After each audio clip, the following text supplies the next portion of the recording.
Hello guys, সবাই কেমন আছো? আশা করছি ভালো আছো। তো আমি আজ পুরলা থেকে বাড়ি ফিরছি, তো চলো তোমাদের সঙ্গে শেয়ার করি। বুনু আর দিদি মিলে আম আর কুসুম ফল মাখালো, সেটা খালাম। আমাদের ঘরে পুটিংয়ের কাম চলছিল।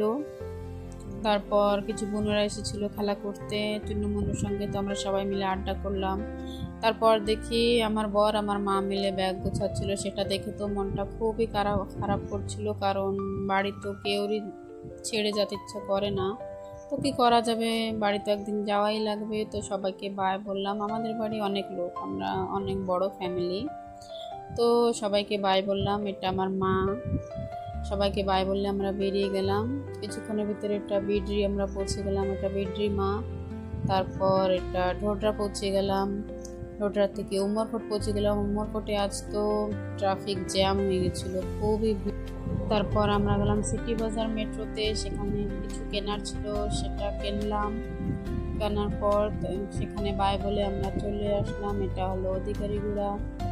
অধিকারীগুড়া থেকে এই নাজারাটা কি বলবো গাইজ, খুবই সুন্দর একটা ভিউ এখানে আসে, খুবই সুন্দর, কি বলবো। তারপর পৌঁছে গেলাম আমরা 13 নম্বর, 13 নম্বর থেকে 14 নম্বর। আর এটা হলো মাঠ, স্কুল মাঠ বলে।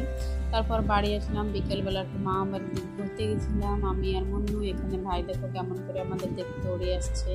এটা একটা মাসি। মুন্নু তো যাবেই না, খুবই কান্না করছিল, অনেকদিন দেখে না। মাসি ওরা মিলে আম পাড়ছিল, সেটা খেলাম। তারপর মুন্নু দেখো তাই তাই করে খেলা করছে, সে এখন একটু বড় হয়ে গেছে, একটু একটু কথা বোঝে। তারপর বাড়ি ফিরলাম, চুন্নু দেখি ওর ঠাম্মার কোলে। তো গাইজ, ভিডিও এখানেই শেষ করলাম। কেমন হয়েছে লাইক কমেন্ট করে জানাবো। Thank you.